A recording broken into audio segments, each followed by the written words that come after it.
Hari ini kita membicarakan tema yang sangat menarik ya Kak Sudirman terkait stunting dan tumbuh kembang anak. Nah, mungkin ada beberapa yang masih belum tahu terkait apa sih itu stunting, Dok. Jadi sebenarnya stunting itu berasal dari short stature atau perawakan pendek. Nah, short stature ini panjang atau tinggi badannya berada di bawah min 2 SD atau persentil 3 grafik panjang per tinggi badan menurut usia. Nah, stunting ini merupakan pertumbuhan linear yang terhambat ataupun terhenti, di mana stunting merupakan masalah kurang gizi kronis yang disebabkan oleh asupan gizi yang kurang dalam waktu yang cukup lama akibat pemberian makanan yang tidak sesuai dengan kebutuhan gizi. Yang sudah ada ya terkait stunting pada anak ini memang harus diwaspadai oleh para orang tua, mom and dad, ayah bunda di rumah yang punya anak-anak. Nah, yang pertama gejalanya adalah biasanya pertumbuhan tulang pada anak ini jadi tertunda ya. Kemudian adanya berat badan rendah apabila dibandingkan dengan anak seusianya.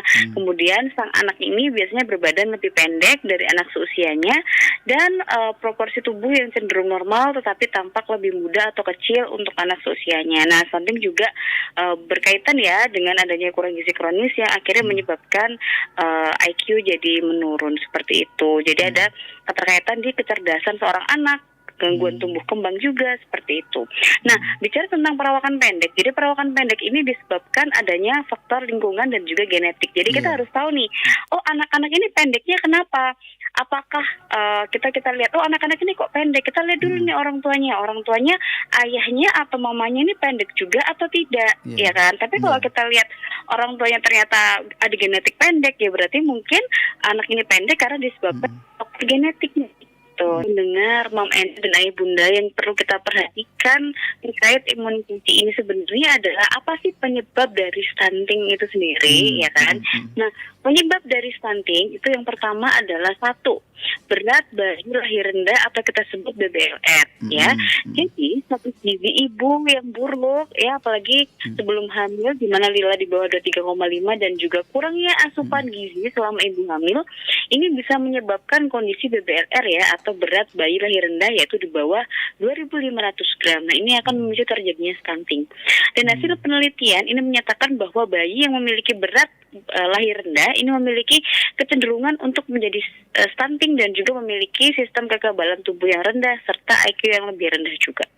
Selanjutnya adalah tidak mendapatkan ASI eksklusif nih ya. Jadi hasil penelitian di Indonesia yang menunjukkan terkait pemberian ASI eksklusif ini ternyata sangat berkaitan loh dengan kejadian stunting pada anak. Sekitar 48 dari 51 anak yang stunting ternyata tidak mendapatkan ASI eksklusif. Nah, hal ini disebabkan karena biasanya saat ASI dihentikan, otomatis anak-anak kan tidak mendapatkan zat kekebalan ya atau imunitas yang terkandung dalam ASI. Sedangkan kalau empasinya yang diberikan tidak higienis atau memang belum siap untuk mengkonsumsi makanan, dia akan terkena infeksi.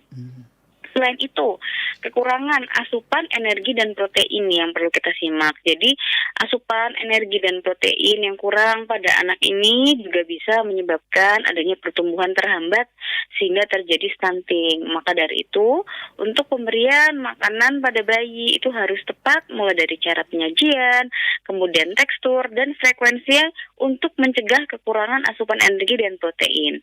Yang keempat adalah, nah ini yang dibahas sama Kak Sudirman tadi, Dok, kalau imunisasi gimana nih gitu ya kan? Nah, yang keempat ternyata tidak diimunisasi nih mom and dad dan ayah bunda serta pendengar. Jadi pemberian imunisasi pada anak ini tujuannya sangat penting ya, yaitu untuk mengurangi resiko anak-anak kita terinfeksi dan mencegah kematian pada anak. Orang tua di luar sana, ayah ibu, kemudian calon dan juga ibu-ibu hebat di luar sana, mama-mama, bunda-bunda dan ibu-ibu yang luar biasa, semangat ya, semangat menyusui, semangat mendidik anak, semangat merawat anak. Mungkin jadi ibu tuh sesuatu yang sangat berat ya. Udah nggak mau makan, bahkan nggak bisa tidur, nggak bisa makan, nggak bisa happy bahkan.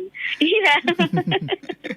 Nah, itu ya. Jadi tetap semangat ya. Semoga nanti apa yang ayah bunda lakukan untuk anaknya bisa luar biasa ya, berdampak pada anak-anak dan juga bisa memberikan suatu hal yang luar biasa, yaitu hadiah surga di sana nanti bagi ayah bunda yang memang merasa kadang kadang kalau anaknya sakit kan, aduh kok sedih banget. Biasanya ibu-ibu Iya. tuh kalau anaknya sakit sedih banget, rasa kayak gagal jadi orang tua dan sebagainya. Nah, Iya. kita sama-sama belajar jadi ayah dan ibu yang baik bagi anak-anak kita, ya.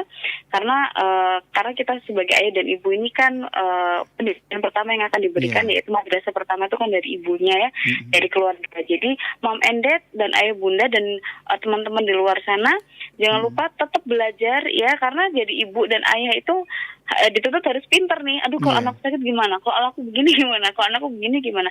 Dan jangan panik ya. Tetap tenang dan juga jangan panik ketika anak-anak misal kejang, anak-anak sakit dan lain-lain. Jangan lupa untuk dibawa ke fasilitas kesehatan terdekat. Seperti itu. Jadi saran saya juga jangan suka browsing Google yang tiba-tiba mendiagnosis diri sendiri atau self diagnose ya. Itu Iya. hati-hati. Iya. Karena sekarang banyak sekali pasien-pasien yang dikit sakit browsing Google, dikit sakit browsing Google, sampai rumah sakit dia nggak akan lebih baik, tambah lebih buruk lagi. Jadi sudah di tangan dokter ini udah parah. Karena apa? Diobatin sendiri. Tapi Baik, katanya betul. Google gini dok, katanya Google. Nah itu tuh sebenarnya, ya. Jadi